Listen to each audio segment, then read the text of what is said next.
Welcome to Face2Face. This is a show about change and about what's next.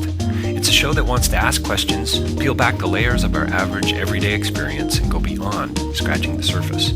We interview amazing people with incredible ideas and stories who have done wild, weird, and wonderful things.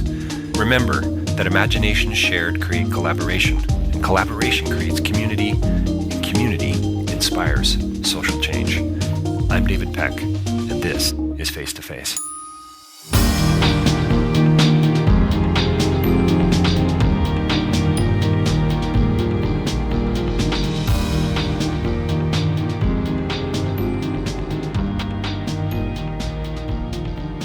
So my next interview is with Kelita. What a remarkable story that she has to tell. You've got to go and check out her website. If you're not in the car, go and check it out now, and just read her short bio. And she's an activist, she's a speaker, she's a comedian, she's an actor, but most importantly, I would say she's a storyteller who wants to get a message out there about how we need to listen in a more compelling, intentional, and effective way. And that's kind of what she's done. She's been telling her story, and she's got a new, for years now, in a variety of different mediums. And now she's got a new project she's working on, a new album, actually, I'm guessing it's a country music album called Everyone Has a Story. You're going to hear about that. You're going to hear about the trauma and the abuse in her life and what she's survived, basically. I mean, it's a crazy story that Kelita has to tell. We talk about resilience and about suicide. We talk about dealing with your own truth and about how we'd be living in a different world if we really all felt nourished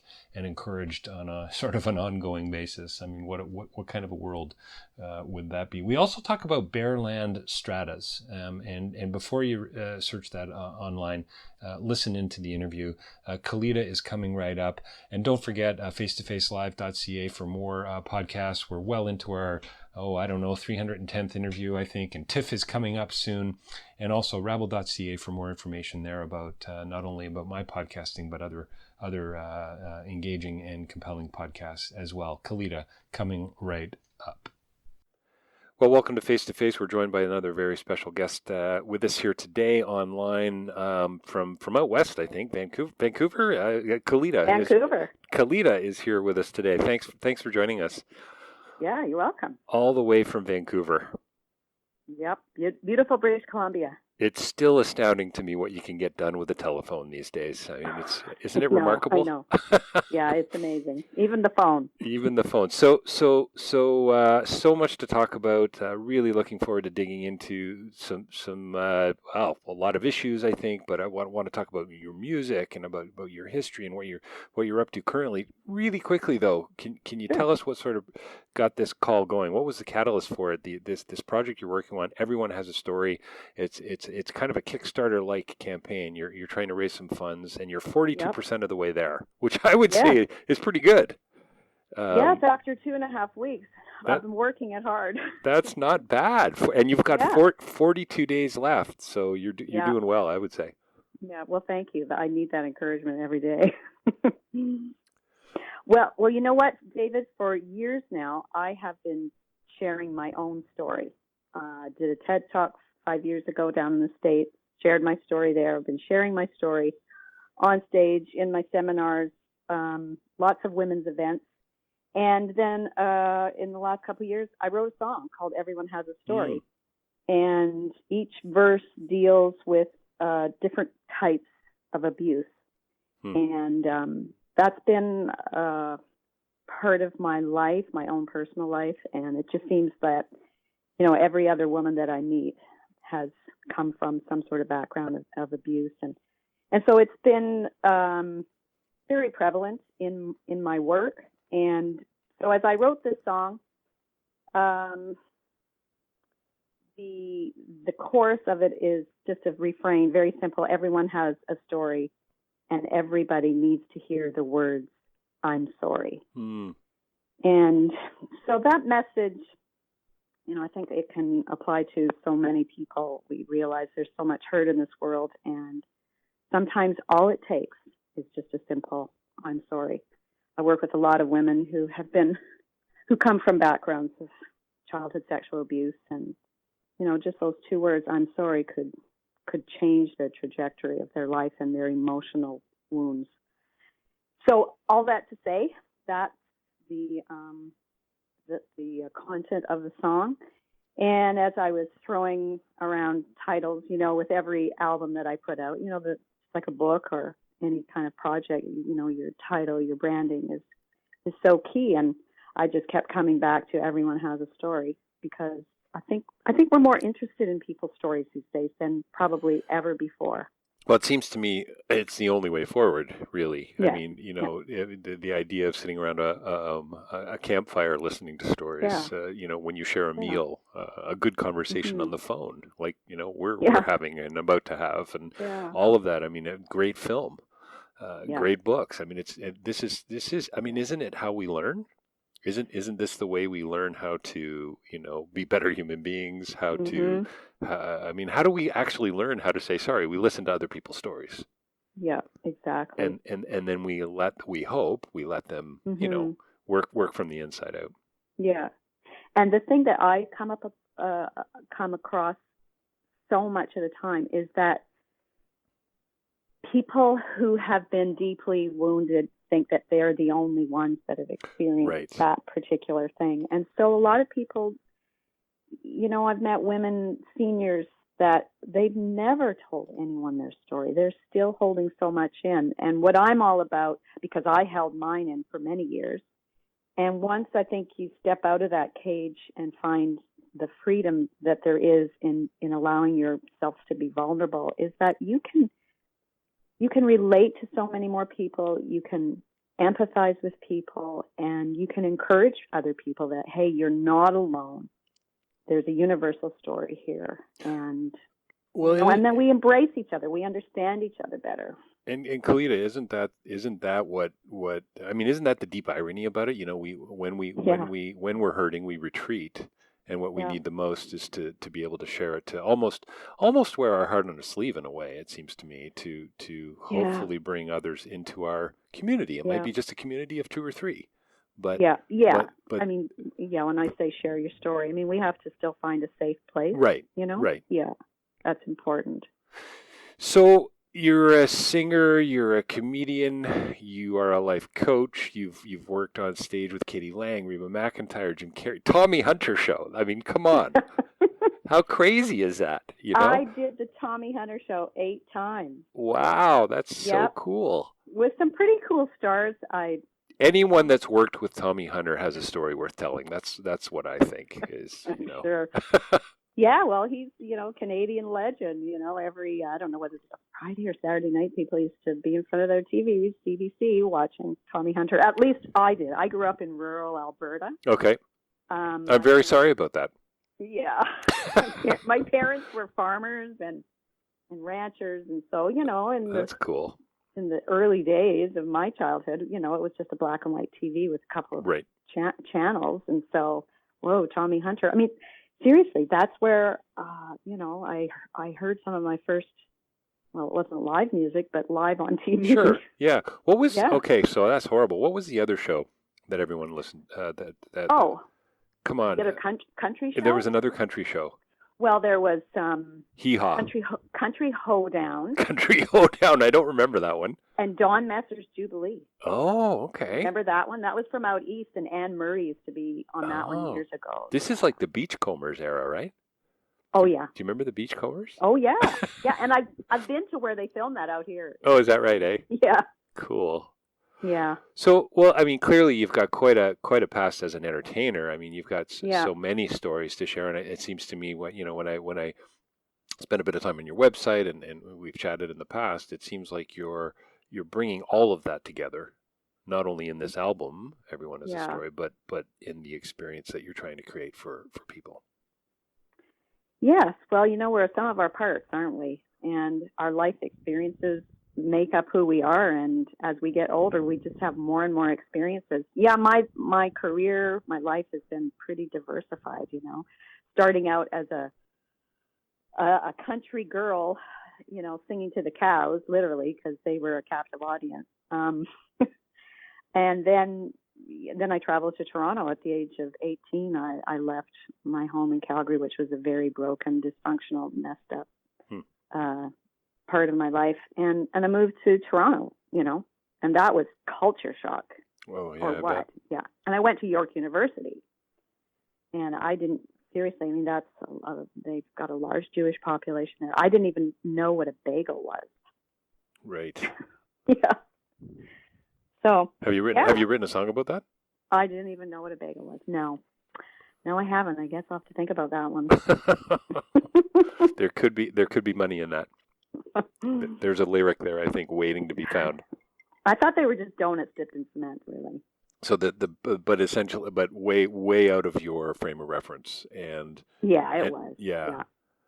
And I never wanted to be, like, I sang country for years. That's how I started my recording career. After I went to York University, I studied theater, so I did performance. Did theater there for 4 years, and then when I finished my 4 years, I did some professional theater in and around the Toronto area. And then I decided, you know what, my music, really, that's my art. My music, my songwriting, and I need to do that. It was a need, and so I switched from, professional acting and that, more of that musical theater genre to recording. And I did not ever set out to be a country singer at all. I was brought up on country music. Sure. Yep. My father seriously soldered the radio in the pickup truck to the country radio station, so we had no choice. I'm not kidding you. That is no joke. He did. Shotgun on the back? Many shotguns. Many shotguns. Well, yes, because when you have expensive cattle and you have coyotes, and you have gophers and they wreck your fields, and Sure. or a cow or a horse goes down and you have to destroy it. I mean, that's what, that's the kind of lifestyle that I grew up. Never abusive. So has music always been, would you say, a part of who you are? Yes, it was. And that doesn't really run in my family. I didn't have other siblings. I mean, I had 3 older brothers, and then I came along, and I just was gravitated. This is really aging me, but I gravitated to the movies that came on TV in the afternoon, and it was Shirley Temple that it was like, wow, look at her. She's so cute and bubbly, and she can sing these songs and tap dance, and she's in movies. And seriously, at the age of 4, that was it for me. I wanted to be a movie star, or have my name in lights in some shape or form. And from then on, it was like I was just driven. The piano playing came when I was 9, and then I wrote my first song when I was 11, and that was inspired by the loss of my father. My father committed suicide on our farm when I was 11, and it was after that my music became my mode of dealing with my feelings. Yeah, and it's really, I don't know. I mean, 11 years old to be writing that kind of music, you've got to respond in some way, right?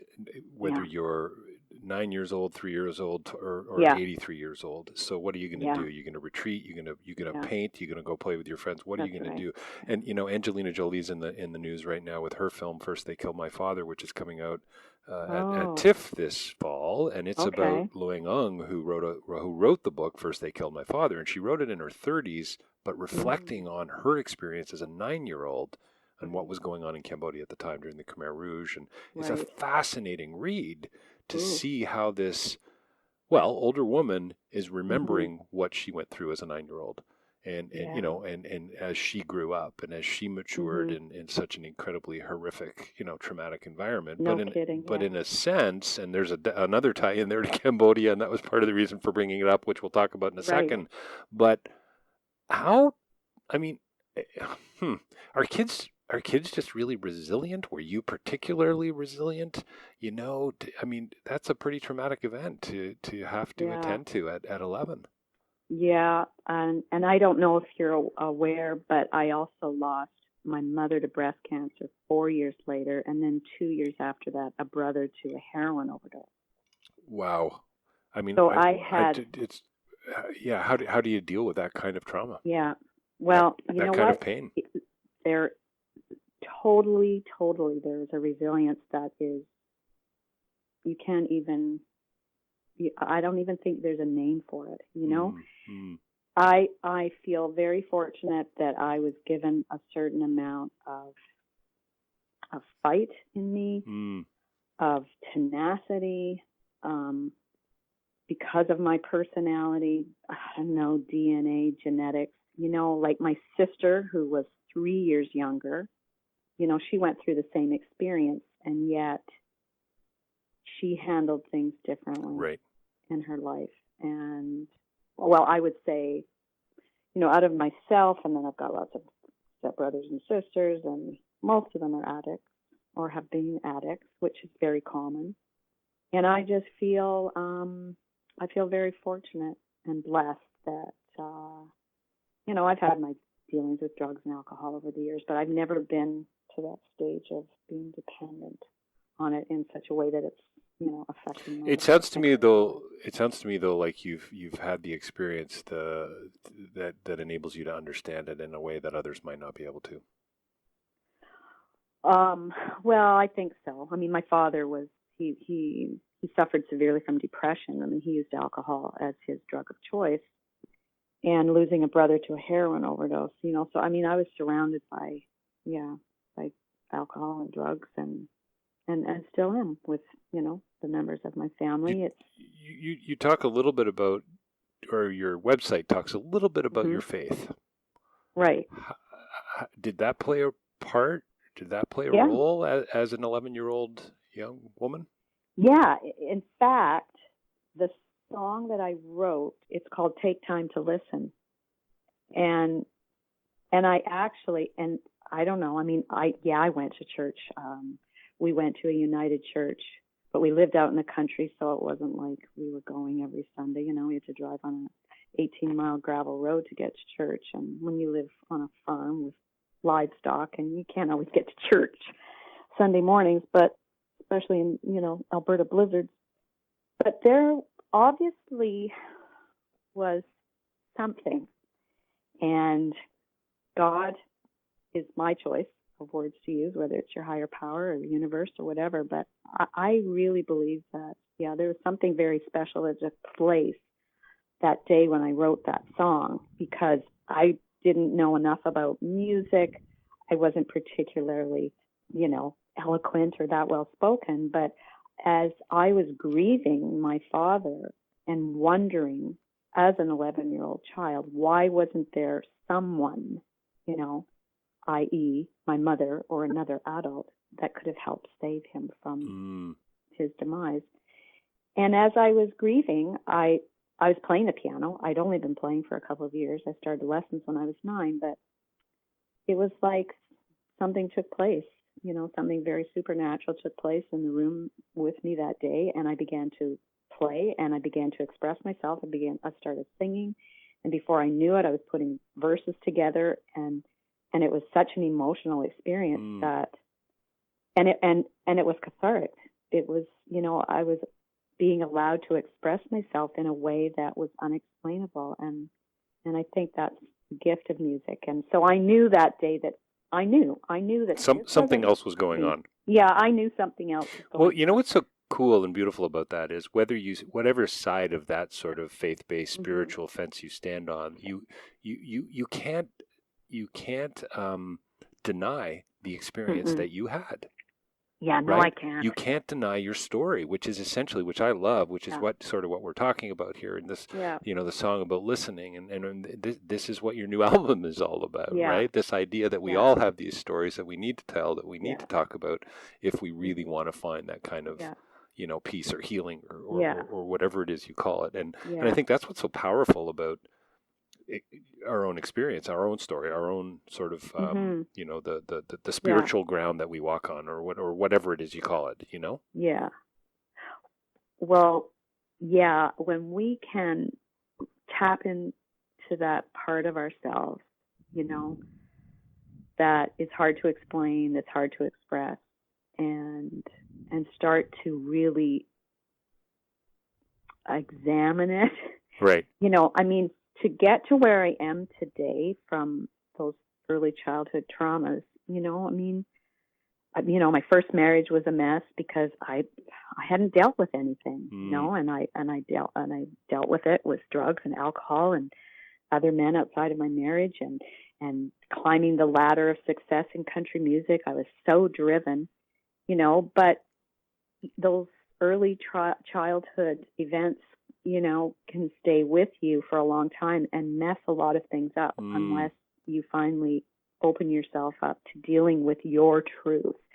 And it was at the end of my first marriage when I was in my late 20s, when it was like, you know what, I'm dying here. I was so messed up and so stressed and ready to check myself in at the nearest hospital that, you know, finally coming to the end of my pride, perhaps, or this protective shield I wore, you know, these walls. After that breakthrough, and for me it was actually an automobile accident. I spun out on some black ice on the Saskatchewan-Manitoba border, rolled over into a ditch. I mean, it's like a good country song, right? It is. Have you sold the rights to your screenplay yet for the film they should be making about your life? I'm writing just crazy. I'm writing the book. Okay, good for you. Yeah, glad to hear it. And I've just finished my first draft, actually. Oh, fantastic! Congratulations. Yeah, thank you. Well, consider this maybe one of your first on-air plugs. Is that? Oh, cool. Yeah. Yeah, that's awesome. Do you have a name? Do you have a name for it yet?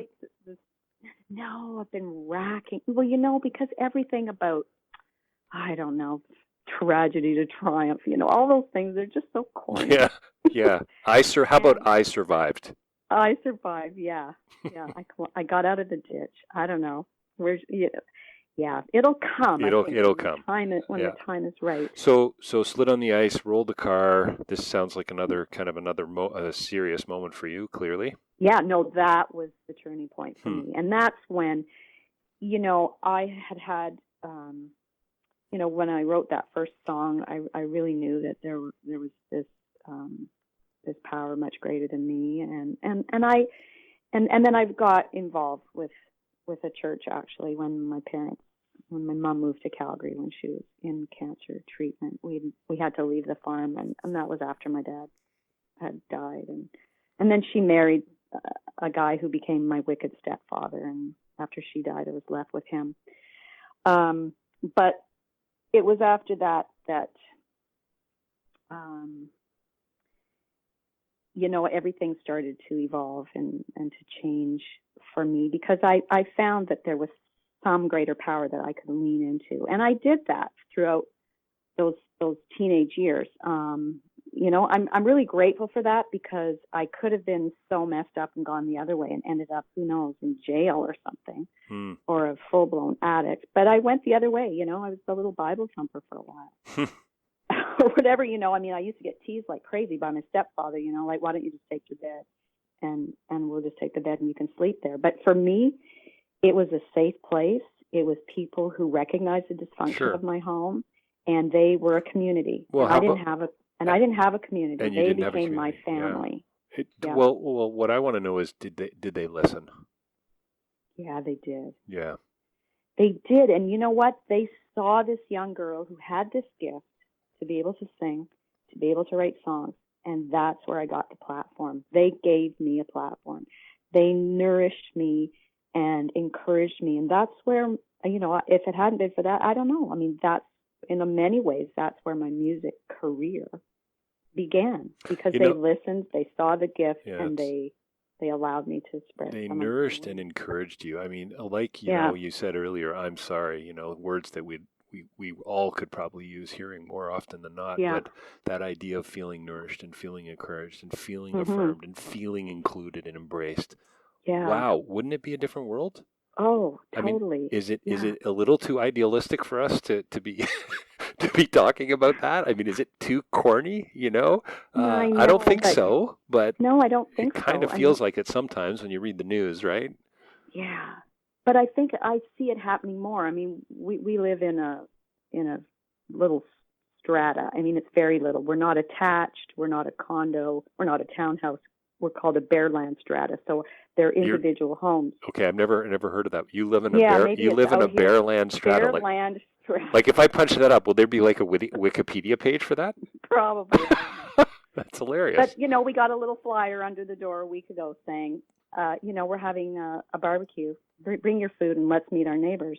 And, you know, and so everybody's sort of gathering. But it was interesting. It's like we're looking out our window. People are probably looking out their windows. Who's going to be the first to go? And then I saw a couple tables out there, and I'm still waiting, okay. And so finally I just walked down, and they said, oh, yeah, well, yeah, there's a few of us here. So it's like, okay, well, I'm going to get my food. And then, you know, then a few of us go out and see us, and people see us on the grass, and then more people came out, you know, and then there's like 20 people, and people are eating and enjoying conversation and getting to know one another. And I think that's just an example. You know, it's there. People are wanting it. They're hungry for it.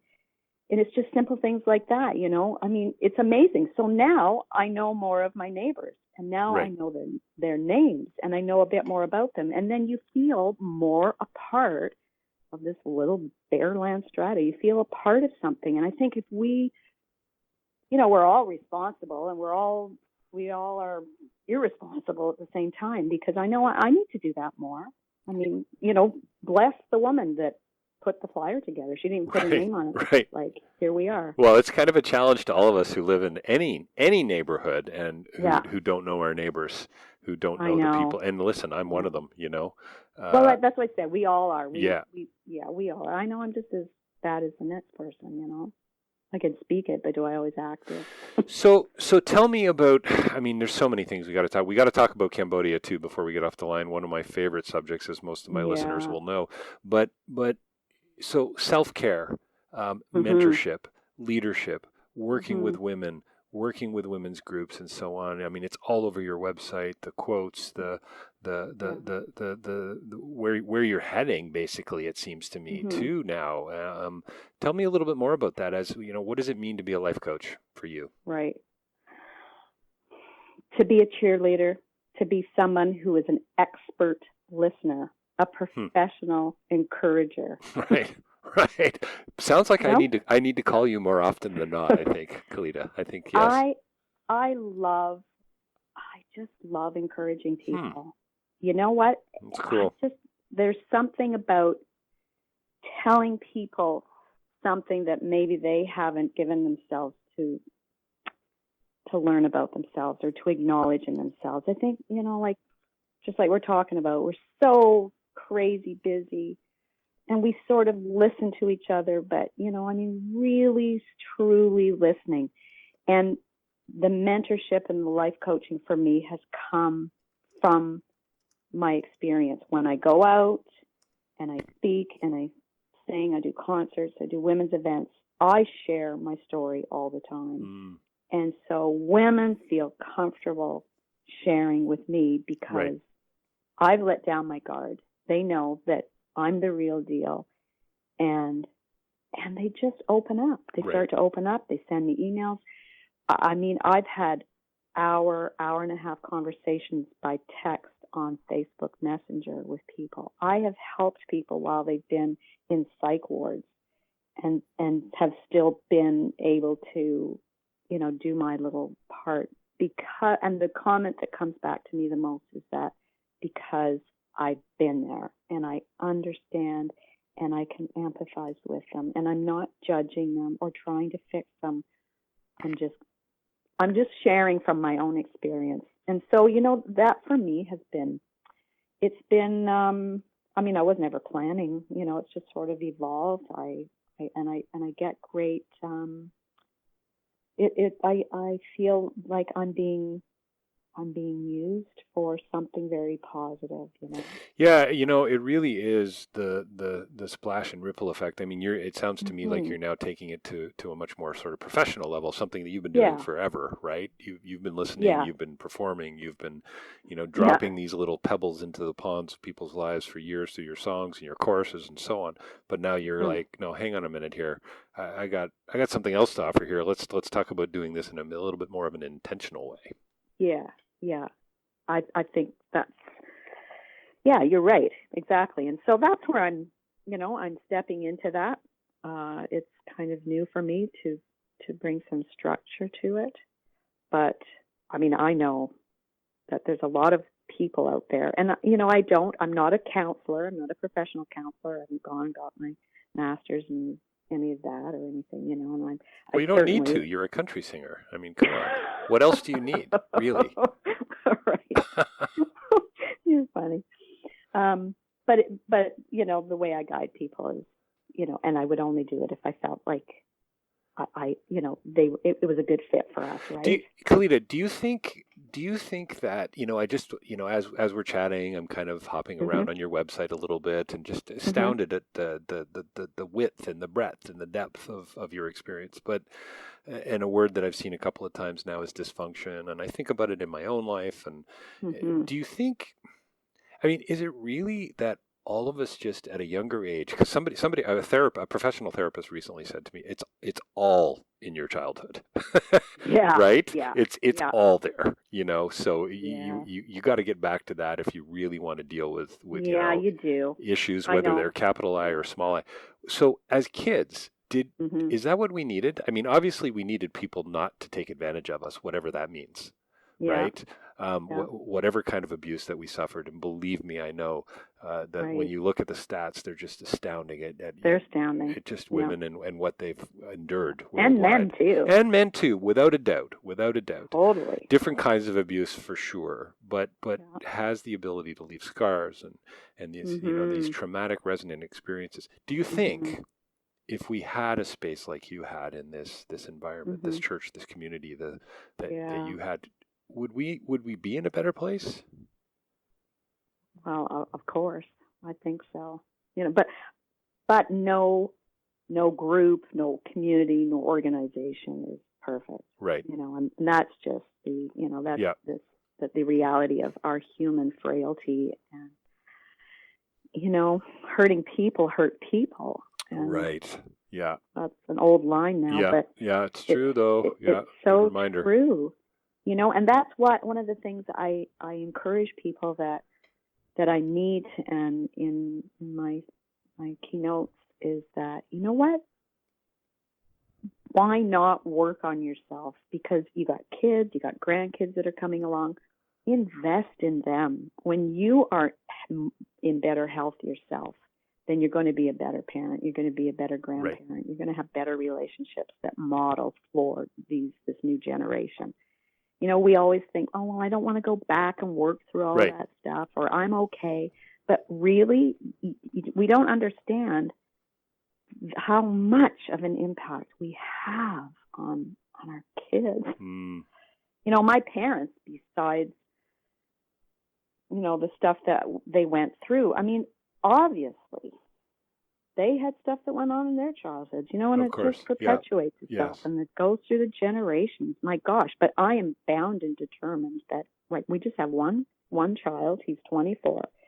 But I must say I'm very proud of him because, he's been allowed to feel his feelings. He's been allowed to know his parents as real people. We're not on any pedestal at all.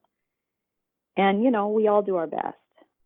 But I've been determined to break this cycle, and I think it's happening, but it's taken awareness and work and courage and lots of humbling. Yeah, for sure. Yeah, but I think it's possible, don't you? Well, 100%. It's why I do the podcast. It's why I do the work that I do. I really do believe in the power of little things. And I didn't want to interrupt you, but when you were talking about the damage that we can do as parents, and I've got a 9 and 11-year-old. That in itself is an argument for the power of the little things.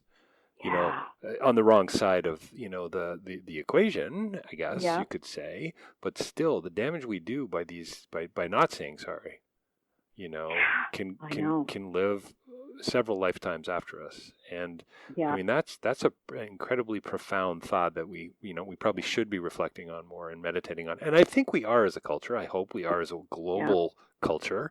I hope the world is more aware of these things and these issues and so on. But I think your ultimately your message of listening to other people's stories is just such an incredibly valuable one, and one that we've undervalued for too long.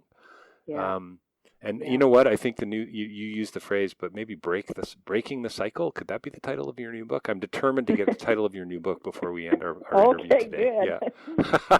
So Yeah. listen. So if I support your new album, if I become your 43rd percent of your goal, Yeah. I also get to support an initiative going on in Cambodia. Tell me about Cambodia. Why is that important to you? What happened? You clearly somebody's story changed your life Yeah. a few Yeah. years ago.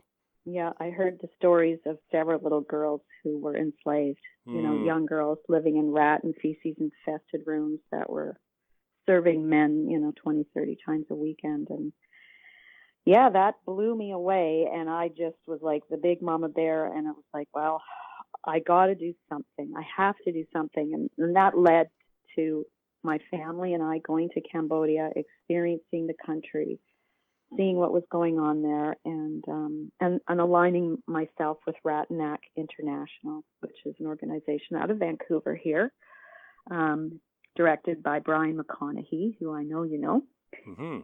And they've been, he's been over in Cambodia for over 20 years now, bringing aid and tangible, practical help to different communities there. And then the last 10 years or so, a lot of the work that they do have been focused on restoring the young girls from the sex trade.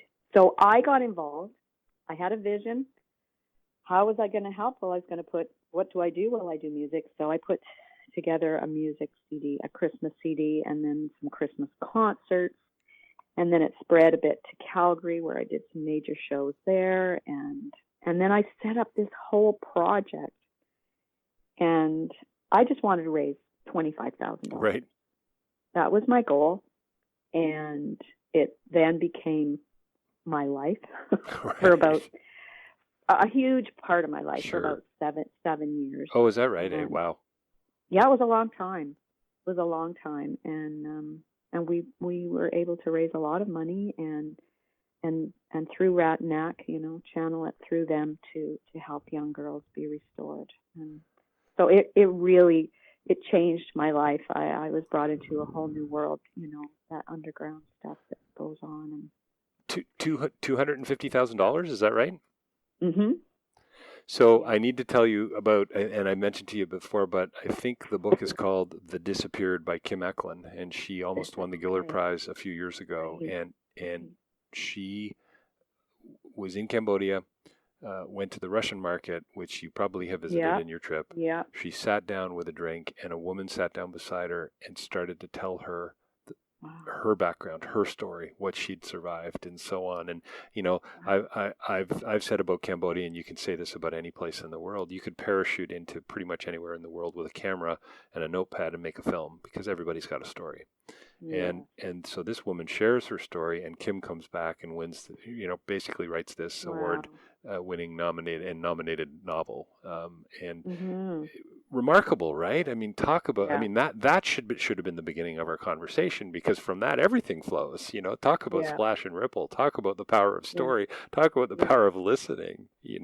Remarkable that you were able to go on to do such incredible things with the tour and the album and raise so much money as well. It's not just about the money, of course, but. No, awareness. Awareness, yeah. 10 years ago, it was just people were just kind of starting to be aware of it. That's right. That's right. But yeah. So we need to add, I think we need to add activist to your website as well. Is that right? Yeah. Get that in your bio there somewhere? I know. I used to have it in there, and then it's just so much. What a ridiculously cool opportunity to be able to chat with you today. It's just well, thank you. Yeah, it's wonderful. Glad. I love what you're doing, and I'm going to dig a little deeper in your site.